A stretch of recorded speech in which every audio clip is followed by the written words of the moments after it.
बिस्मिल्लाहिर्रहमानिर्रहीम। अस्सलाम वालेकुम। आप देख रहे हैं मेरा यूट्यूब चैनल। अब तक आपने मेरे चैनल को सब्सक्राइब नहीं किया तो प्लीज़ सब्सक्राइब कर दें, बेल आइकन को प्रेस कर दें ताकि मेरी आने वाली हर नई वीडियो आपको सबसे पहले मौसूल हो सके। इस वीडियो में हम बात करेंगे सलात इस्तिखारा किसे कहते हैं और ये कब करना चाहिए। बंदों का इल्म नाकिस है। बिसा औकात ऐसा होता है कि कोई बंदा एक काम करना चाहता है और इसका अंजाम इसके हक़ में अच्छा नहीं होता। रसूल अकरम सल्लल्लाहु अलैहि वसल्लम ने इसके लिए सलात इस्तिखारा की तालीम फरमाई है और बताया कि जब कोई ख़ास और अहम काम दरपेश हो तो 2 रकत नमाज़ पढ़कर अल्लाह ताला से रहनुमाई और तौफ़ीक के खैर की दुआ कर लिया करें।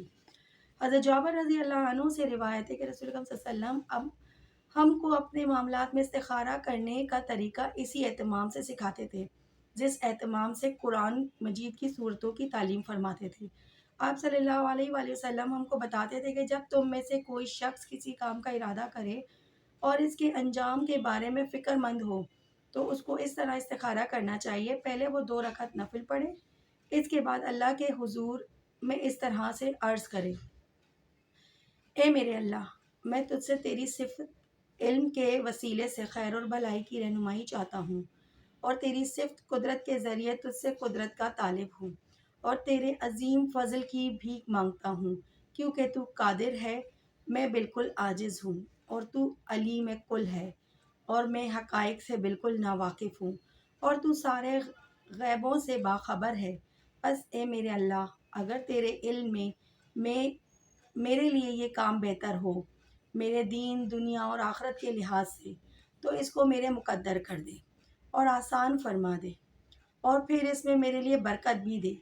और अगर तेरे इल्म में ये काम मेरे लिए बुरा है, इसका नतीजा ख़राब निकलने वाला है मेरे दीन, दुनिया और मेरी आखिरत के लिहाज से, तो इस काम को मुझसे अलग रख और मुझे इससे रोक दे और मेरे लिए खैर व भलाई को मुक़द्दर फरमा और जहाँ जिस काम में हो फिर मुझे उस खैर वाले काम के साथ राज़ी और मुतमईन कर दे। रावी का बयान है, रसूल अकरम सल्लल्लाहु अलैहि वसल्लम ने ये भी फरमाया कि जिस काम के बारे में इस्तिखारा करने की ज़रूरत हो, इस्तिखारे की दुआ करते हुए सराहतन इसका नाम ले लिया करें। सही बुखारी। इस्तिखारे की हकीकत और उसकी रूह ये है कि बंदा अपनी आजिज़ी और बेइल्मी का एहसास व एतराफ़ करते हुए अपने अलीम कुल और कादिर मालिक से रहनुमाई और मदद चाहता है और अपने मामलात को इस के हवाले कर देता है जो इसके नज़दीक बेहतर हो, बस वही कर दे। इस तरह गोया वो अपने मकसद को अल्लाह की मर्ज़ी में फ़ना कर देता है और जब इसकी ये दुआ दिल से हो जैसे कि होना चाहिए, तो हो नहीं सकता कि अल्लाह ताला अपने बंदे की रहनुमाई और मदद ना फ़रमाए। इस्तिखारे के ज़रिए हमें रहनुमाई हासिल होती है कि जो काम हम करना चाहते हैं, वो हमें करना चाहिए या नहीं करना चाहिए। उनको करने से पहले आप इस्तिखारा ज़रूर कर लें। चाहे वो शादी से मुताल्लिक़ हो, चाहे वो औलाद के मुस्तक़बिल से मुताल्लिक़ हो, कारोबार से मुताल्लिक़ हो, ज़मीन से मुताल्लिक़ हो।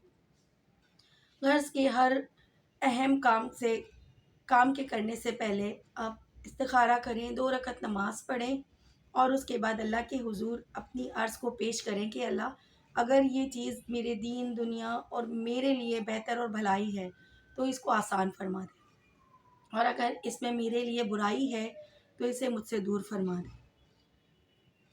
इस्तिखारे के ज़रिए हमें बहुत मदद मिलती है अपने मामलात में फ़ैसला करने के लिए। नबी करीम सल्लल्लाहु अलैहि वसल्लम के इसी अमल को हमें भी अपनी ज़िंदगी में आम करना चाहिए हर फ़ैसले के लिए। अपनी ख़ास दुआओं में मुझे भी याद रखिएगा। अल्लाह हाफ़िज़।